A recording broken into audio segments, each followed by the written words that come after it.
Hi, I'm Sam. I'm the lead technical and operations trainer for CityFibre. So here today, I've just got a quick demo board on the customer journey in the field on a installation. So we've got an example here of a four-way splitter that has a journey towards an aerial node. This is an ASN, an aerial secondary node, that then feeds inside to an eight-way splitter.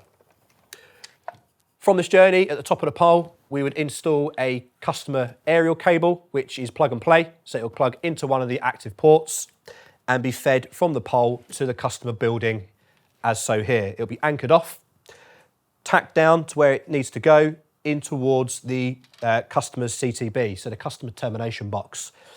So as CityFibre, we try to keep things nice and simple. So we're utilising a plug and play system. This reduces the need for splicing.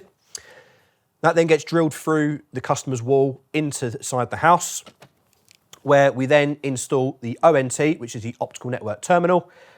We take that internal patch lead, plug it in, and then from there, we take the customer's Ethernet cable and plug it into the customer's product router there. And from that point, they'll then have access to their XGS fibre service.